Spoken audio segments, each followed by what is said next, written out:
Varicose veins కి సరైన చికిత్స కోసం సంప్రదించండి ఎవిస్ హాస్పిటల్.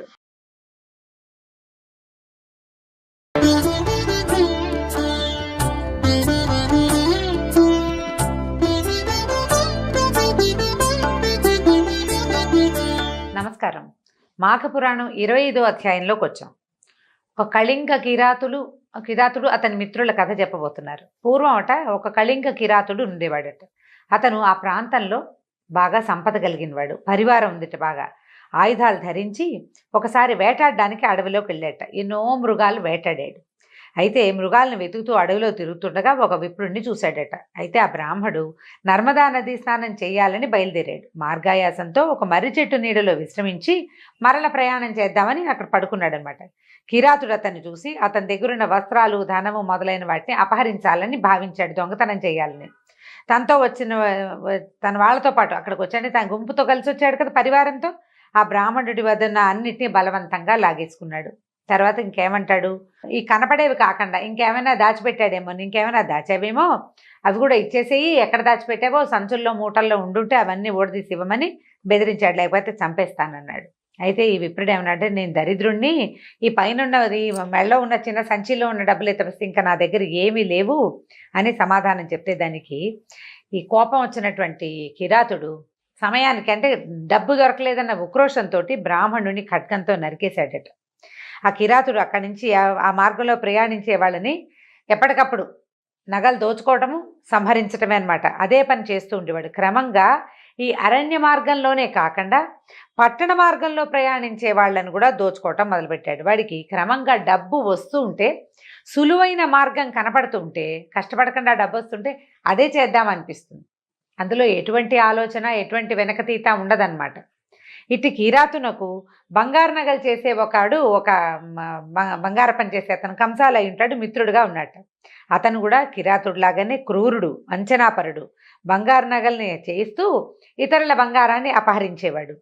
ఈ కిరాతుడు ఏం చేసేవాడు, మోసగించి అక్కడ ఇక్కడ వాళ్ళ దగ్గర అందరూ మోసం చేసి లేదా చంపి బెదిరించి లాక్కొచ్చిన బంగారాన్ని ఏం చేసేవాడు, ఈ స్వర్ణకార మిత్రుడికి ఇచ్చేవాడు కిరాతుడు. అతను నగలమ్మి కొంత ధనం తను తీసుకుని మిగిలిన ధనాన్ని కిరాతుడికి ఇస్తుండేవాడు అనమాట. వీళ్ళకి ఇంకొక మిత్రుడు ఉండేవాడు. చతుర్వర్ణాల వాళ్ళు ఉన్నారు, అన్ని వర్ణాల వాళ్ళు ఉన్నారు. ఈ మిత్రుడు ఏంటంటే పరమ కాముకుడు, దుర్మార్గుడు, పరస్త్రీ లాలసుడు. ఒకనాడు తెలియక తన తల్లితోటే అతను దుర్మార్గమైన ప్రవర్తనకి తలపెట్టాడు. అంటే రాత్రిపూట స్త్రీ ఎవరో వచ్చిన మనిషి, అక్కడున్న మనిషి ఎవరో తెలియక అతని తల్లికి కూడా దుష్ప్రవర్తనే ఉందట. ఇలాంటి దుష్ప్రవర్తన కలిగినటువంటి వీళ్ళంతా ఒక చోట చేరారు. అయితే ఈ ముగ్గురు నలుగురికి ఒక స్నేహితుడు ఉండేవాడట. అతను ఎవరట, ఒక బ్రాహ్మణుడు. జనాల్లో ఉన్న ఈ దుర్మార్గుడి తల్లి, ఆవిడ భయపడి బాధపడి అయ్యో ఇలాంటి పని చేశానని దుఃఖంతో మరణించిందట. ఈ కుర్రాడు మాత్రం ఎవరైతే తల్లిని పరస్త్రీగా భావించాడో అతడు మాత్రం బాగానే ఉన్నాడు, నిర్భయంగా. వాడికి ఏ భయము లేదు, ఎవరైనా ఒకటే వాడికి. అలాంటి దుష్ప్రవర్తన కలిగిన వాళ్ళందరికీ ఒక బ్రాహ్మడు స్నేహంగా ఉండేవాడు వాళ్ళతో పాటు. అయితే స్నేహం అంటే ఎలా కుదురుతుందండి? స్నేహాలు సాధారణంగా చిన్న ఇచ్చిపుచ్చుకోవటంలో, మాటామంతితోటే. కిరాతుడి దగ్గర ధనం ఉంది, అతని దగ్గర ఇతోధికంగా పని ఉంది. అతని దగ్గర ఉన్న పని కోసము, డబ్బు కోసము జనం చేరతారు. వాళ్ళిద్దరికీ కొద్దిగా సహాయం మాట కలిసిందనుకోండి, ఇప్పుడు కిరాతుడు స్నేహితులు ఈ కొత్తగా వచ్చిన వాడికి స్నేహితులు అవుతారు. ఆటోమేటిక్గా జరిగిపోతుంది. అందులో పెద్ద విశేషమే లేదు. వీడు దుర్మార్గుడు, ఎవరినో దారులు కొట్టి సంపాదిస్తాడు, వీడి దగ్గర చేరకూడదు అని భావించేవాడు చేరడు. వాడు ఎలా సంపాదిస్తే నాకే, నేను పని చేస్తే 10 రూపాయలు ఇస్తాడు అని భావించే వాళ్ళు చేరతారు. తర్వాత ఏమవుతుంది, కొన్నాళ్ళు కలవగా చివరికి స్నేహాలు శాశ్వతం అయిపోతాయన్నమాట. అయితే ఏంటంటే ఈ వాళ్ళతోటి ఈ బ్రాహ్మడికి అట్లా స్నేహం కలిసింది. వీళ్ళందరూ ఒకచోటే ఉండేవాళ్ళు. అయితే ఏం చేసేవాడు, వీళ్ళతోటి కలిసి ఉండేసరికల్లా అందరూ ఆ పని చేస్తుంటే వీడు ఆ పనే చేస్తాడు. పౌరోహిత్యం చేసేవాడు. వీళ్ళకు కూడా పౌరోహిత్యం, వీళ్ళు ఏదైనా పూజా పునస్కారం చేసుకోవాలి అంటే పౌరోహిత్యం చేసేవాడు. దుర్మార్గులైనా పూజలు మానరు కదా. పైగా ఇవాళ రేపు ఈ కాలంలో అయితే కడు దుర్మార్గులు ఎక్కువ భక్తులుగా కనపడే అవకాశం ఉంది. ఈ కాలం అట్లాంటిది కదా, కలికాలంలో అలాగే ఉంటుంది. కనిపిస్తారు, భక్తులు అవుతారని చెప్పటం లేదు నేను, భక్తులుగా కనపడతారనమాట. అయితే వీళ్ళు ఏంటంటే చూడండి, ఎవరెవరు, బ్రహ్మజ్ఞానిని చంపినవాడంటే బ్రాహ్మణ హంత, కళ్ళు తాగేవాడు, క్రూరుడు, బంగారాన్ని అపహరించేవాడు, గురుభార్యాగమనము అంటే పెద్దవాళ్లతోటి వ్యభిచరించేవాళ్ళు. వీళ్ళు ఇవన్నీ పంచమహాపాతకులు, వీళ్ళు పరమ దుర్మార్గులు అనమాట. వాళ్ళతోటి కలిసి తిరుగుతూ ఉండి వీడికి కూడా ఆ పాపాలు అంటేసినాయి.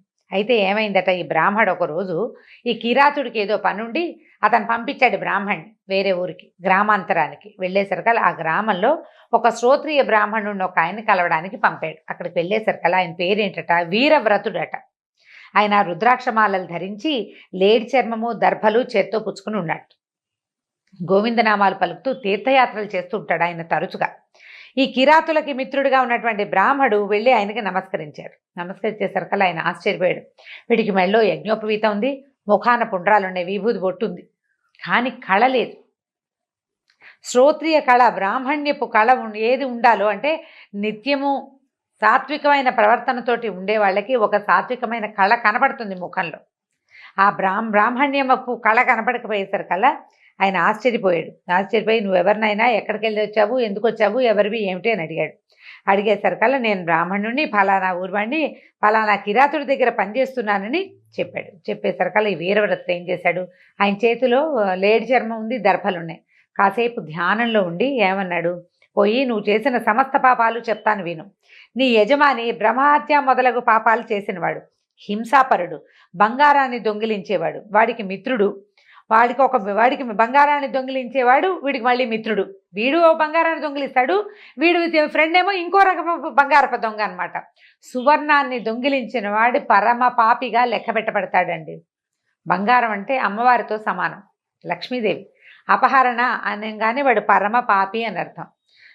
ఇతరులను కొట్టి బంగారాన్ని లాక్కునేవాడు ఒకటైతే, నమ్మించి బంగారాన్ని దోచేసేవాడు ఇంకొకడు. పరమ దుర్మార్గులు అనమాట వీళ్ళు. వాళ్ళకి ఒక శూద్రమిత్రుడు, వీడేమో గురుతల్ప గమనం చేసినవాడు, మంచివాడు కాదు, సరైనవాడు కాదు. ఇలాగా పంచమహాపాతకాలతోటి చేసిన వాళ్ళతో తిరిగి నువ్వు నీ బ్రహ్మ తేజస్సుని కోల్పోయావు.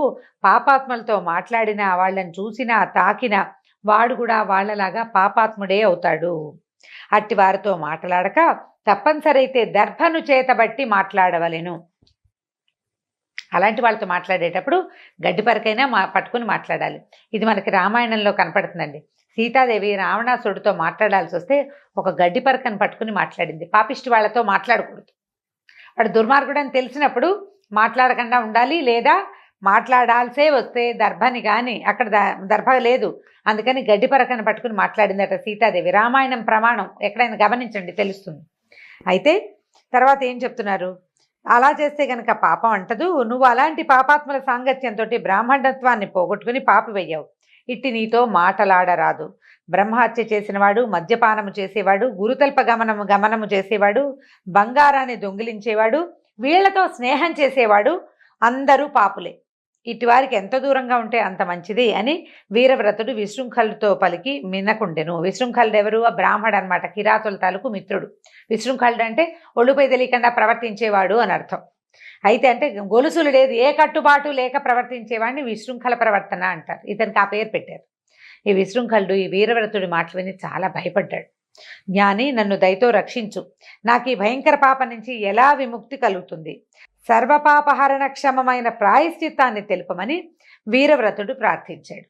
వీరవ్రతుడిని అడిగాడనమాట, నాకు ఏదైనా ఈ పాపం నుంచి చెయ్యి, నేను వాళ్ళందరితోటి స్నేహంగా ఉన్నాను, అది కూడా పాపమేనంటున్నావు, నన్ను ఇందులో నుంచి బయటపడేయమంటే అప్పుడు ఆయన మాటలు విన్నటువంటి దయాళువైన వీరవ్రతుడు ఏమన్నాడంటే, మనువు మొదలైన వారు చెప్పిన ప్రకారం ప్రాయశ్చిత్తం చెప్తాను విను. నిత్యము నువ్వు చేసిన పాపాలని చెప్తూ తీర్థయాత్రలు 12 సంవత్సరాల పాటు చేయాలి. దారిలో ఎవరైనా కలిశారనుకో, ఎక్కడికి వెళ్తారంటే నేను చాలా పాపాలు చేశానండి, అది పోగొట్టుకోవడానికి తీర్థయాత్ర చేస్తున్నానని చెప్పాలట. చేసిన పాపం చెప్తే పోతుందంటారు. చూడండి, మన తెలుగులో సామెతలు మంచి మంచి ఉన్నాయి. చేసిన పాపం చెప్తే పోతుందంటే పోదు. మనం ఎవరిని బాధ పెట్టామో వాళ్ళకి ఆ బాధ అలాగే గుర్తుండదు, వాళ్ళు మర్చిపోరు. కానీ మనకి నరకంలోకి వెళ్ళాక సమాధానం చెప్పుకోవాల్సిన పని ఉండదు అనమాట. మన పాపం పోతుంది. దాచిపెడితే ఆ పాపం పెద్దదైపోతుంది. కాబట్టి 12 ఏళ్ళు చెయ్యి, ప్రతి ఇంట బిచ్చం ఎత్తుకుని ఆ భిక్షాన్నాన్నే తిను. అన్నం వండుకుని తినద్దు, బిచ్చం ఎత్తుకుని తినాలి. ప్రతి మాఘమాసమున ప్రయాగ క్షేత్రంలో ప్రాతకాల స్నానం చేసి మాధవుణ్ణి దర్శింపము. ప్రయాగలో ఉన్న మాధవుడు క్షేత్రం ఉంది కదా, పంచమాధవ క్షేత్రాల్లో ఒకటి బిందు మాధవుడు అనుకుంటా, ప్రయాగలో ఉన్నట్టు స్వామి. ఆ మాధవుణ్ణి దర్శనం చేయమంటున్నారు. అక్కడి నుంచి ప్రయాగ స్మరణముతోడనే ముక్తి కలుగుతుంది. స్నానం చేస్తే వచ్చే పుణ్యం చెప్పజాలం, అంత గొప్ప పుణ్యం వస్తట. ఎంతటి పాపాత్ముడైనా మాఘమాసమున ప్రయాగలో స్నానం చేస్తే వాడి పాపాలు పోతాయి. కాబట్టి 12 సంవత్సరాలు పూర్తిగా కానీ సంవత్సరం పాటు కానీ ప్రయాగ మాఘ స్నానాన్ని ఆచరించు. ఆవు తినగా మిగిలిన బియ్యాన్ని వండుకుని తిను. ఆవుకి బియ్యం తినబెట్టి అది తిని మిగిలిన బియ్యాన్ని వండుకుని తినాలట. తర్వాత ఈ ప్రకారం 1 మాసం చెయ్యి అని చెప్పేసరికి విశృంఖలుడు సరే అని అంగీకరించాడు. తన మిత్రులైన కిరాతాదులు, వాడి స్నేహితులు ఉన్నారు కదా, కిరాతుడు మొదలైన వాళ్ళు, వాళ్ళ సంగతి అడిగాడు. వాళ్ళకు కూడా ఇదే ప్రాయశ్చిత్తం అని ఈయన చెప్పాడు వీరవ్రతుడు. దాంతో ఈ విశృంఖలుడు ఏం చేశాడంటే వీళ్ళకి నమస్కారం చేసుకుని, అయ్యా ఈ ప్రాయశ్చిత్తం చేసుకున్న తర్వాత నాకు ధర్మాన్ని ఉపదేశించండి అని అడిగితే ఆయన, నువ్వు అదంతా చేసుకుని రా, అప్పుడు నీకు ధర్మాన్ని ఉపదేశిస్తానని చెప్పాడు. విశృంఖలుడు ఏం చేశాడంటే ఈ కళింగ కిరాతుడు మిగిలిన తన స్నేహితులు ఉన్నారుగా, వాళ్ళ దగ్గరికి వెళ్ళి వీరవ్రతుడు చెప్పిన మాటలన్నీ చెప్పాడు. వాళ్ళు కూడా భయపడ్డారు, మనకు నరకం వస్తుందని భయపడ్డారు, పశ్చాత్తాపాన్ని పొందారు. వేరువేరుగా తీర్థయాత్రలు చేయదలిచి ప్రయాణం అయ్యారు. ఎవరి దారిని వాళ్ళు వెళ్ళిపోయారు. అందరూ కలిసి వెళ్ళాలి. మళ్ళీ ఈ గుంపంతా వెళ్తే ఈ పంచమహాపాతకులు ఒకటే చోట చేస్తే రకరకాల బుద్ధులు మారిపోతాయి. అందుకని ఎవరి దారిన వాళ్ళు వెళ్ళిపోయారు. తర్వాత ఈ వీరవ్రతుడు చెప్పినట్టుగా భిక్షాన్న భోజనము, మాఘ స్నానము చేసి పాప విముక్తులయ్యారు. విశృంఖలుడు వ్రతాన్ని పాటిస్తూ తీర్థయాత్రలు చేస్తూ కాశీనగరం చేరి కొంతకాలం ఉండి తర్వాత ప్రయాగకు పోయి మాఘమాస వ్రతాన్ని ఆచరించెను. అన్ని తీర్థముల స్నానము పాపనాశనము. ప్రయాగ స్నానము పాపనాశనం చేసి ముక్తిని కూడా ఇస్తుంది. తీర్థ స్నానం పాపనాశనం అయితే ప్రయాగలో స్నానం చేస్తే కనుక ముక్తి కూడా దొరుకుతుందటండి. ఎప్పుడైనా జీవితంలో ఒక్కసారైనా ఆ కాశీ ప్రయాగ దర్శనం చాలా మంచిది. ప్రయాగలో స్నానం చేసి మాధవ దర్శనం చేస్తే పునర్జన్మ ఉండదు అని చెప్తారు. వీలు వెంబడి చేయగలం, పూట చేసేయాలంటే ఎలా కుదురుతుంది? కాకపోతే ఇప్పుడు అవకాశాలు ఉన్నాయిలేండి, ఇదివరకట్లాగా లేం కదా. మనం చక్కగా ఏ ఫ్లైట్ ఎక్కేస్తే 2-3 గంటల్లో వెళ్ళిపోతాం. అవకాశం ఉండాలి, విత్తం కొద్దీ విభవం. మన దగ్గర డబ్బులు ఉంటే, భగవంతుడు అవకాశం ఇస్తే, డబ్బు ఒకటి ఉంటే చాలదండి, మనకి బుద్ధి కలగాలి. భగవంతుడు సద్బుద్ధిని ఇవ్వాలి, మనకి అవకాశం ఇవ్వాలి. ఆ 2 కుదిరితే ఆటోమేటిక్గా చేయవలసినవి చేసేస్తాం. అయితే ఏం చెప్తున్నారు, ఇవన్నీ అయిన తర్వాత ఈ 12 సంవత్సరాలు ప్రాయశ్చిత్తాన్ని చేసుకుని పాప విముక్తుడై ఈ వీరవ్రతుడిని వెతుకుతూ ఆయన ఎక్కడ నైమిషారణ్యంలో ఉన్నట్ట. అక్కడికి వెళ్ళి నమస్కరించాడు. అప్పుడు అక్కడికి వచ్చిన ఈ విశృంఖలుడిని చూసి ప్రేమగా కుశలం అడిగి 2 గడియలు ఆలోచించాడు. ఇతనికి ఏం చెప్పాలి అని. నీ పాపం అంతా పోయింది, ప్రయాగ స్నానంతో దుష్ట సాంగత్యం వల్ల వచ్చిన పాపం కూడా పోయింది నాయనా, దాంట్లో దోషం పోయింది. నువ్వు ఇప్పుడు బ్రహ్మ తేజస్తోటి ఉన్నావు. మంత్రపూతమకు జలంతో 3 దినాలు స్నానం చేయిస్తాను, నిరాహారంగా ఈ 3 రోజులు ఉండమంటున్నాడు. అప్పుడు నీవు మరింత పవిత్రుడు కాగలవు అని చెప్పి 3 రోజులు పవిత్ర స్నానం చేయించి నిరాహారంగా ఉంచి దీక్షనిచ్చి చేయించారనమాట. అప్పుడు ఏం ఉపదేశించారట చివరికి, నిరంతరము సంతోషంగా ఉండు, అంటే కోరిక లేకుండా ఉంటే సంతోషం వస్తుందన్నమాట. వేద మార్గాన్ని అతిక్రమించవద్దు, శాస్త్రమును అనుసరించి కార్యములను ఆచరించు, వివాహము చేసుకుని గృహస్థ ధర్మమును ఆచరింపు, ప్రాణిహింసను మానుము, సనాతన ధర్మమును పాటింపుము, సజ్జనులను సేవింపుము, సంధ్యావందనము మొదలగు నిత్య నైమిత్తిక కర్మలను మానవద్దు, ఇంద్రియ నిగ్రహము కలిగి ఉండుము, హరుని పూజించుము, అంటే హరిహర భేదము లేకుండా శివకేశవులు ఇద్దరినీ పూజించు, ఇతరుల అపరాధమును చెప్పవద్దు, ఎవని యందును అసూయపడద్దు, ఇతరుల వృద్ధిని చూసి విచారపడవద్దు, పరస్త్రీలను తల్లివలే చూడుము, చదివిన వేదములను మరువకు, అతిథులను అవమానించవద్దు, పితృదినమున శ్రాద్ధమును మానకము, చాడీలను చెప్పకము, ఇతిహాస పురాణములను వేదాంగములను పరిశీలించుచుండుము. ఏదైనా కథ వినేందుకు అవకాశం వస్తే వినాలన్నమాట. సిగ్గును విడిచి హరినామ సంకీర్తనము చేయము. ఏ సత్యనారాయణ వ్రతంలోనో పురోహితులు గోవింద గోవింద అనమంటే అందరూ అనరండి, చాలామంది అనరు. ఆ గోవింద అంటానికి కూడా సిగ్గు, మొహమాటం, అటు ఇటు చూస్తుంటారు, అనకుండా ఉంటారు. ఆ హరినామస్మరణ, భగవన్నామస్మరణ చేయటానికి మనలో కలిగే ఆ సిగ్గుని జంకుని విడిచిపెట్టేసేయాలి. అది చెయ్యగలిగితేనే, భగవన్నామాన్ని బయటికి ఉచ్చేశ్వరంతో ఉచ్చరించగలిగితేనే సమస్త పాపాలు పోతాయి. కలియుగంలో నామస్మరణే చాలా ముఖ్యమైనది. అన్నిటికీ రామకృష్ణ అనుకుంటుంటారు, శబ్దమే కదా. ఆ శబ్దం వల్లే మనకి చుట్టూతా ఉన్న వాతావరణం పవిత్రీకరింపబడుతుంది. దాంట్లోంచి వచ్చే పాజిటివ్ ఎనర్జీ మనకి హెల్ప్ చేస్తుంది, జీవితంలో ముందుకు తీసుకెళ్తుంది మనని.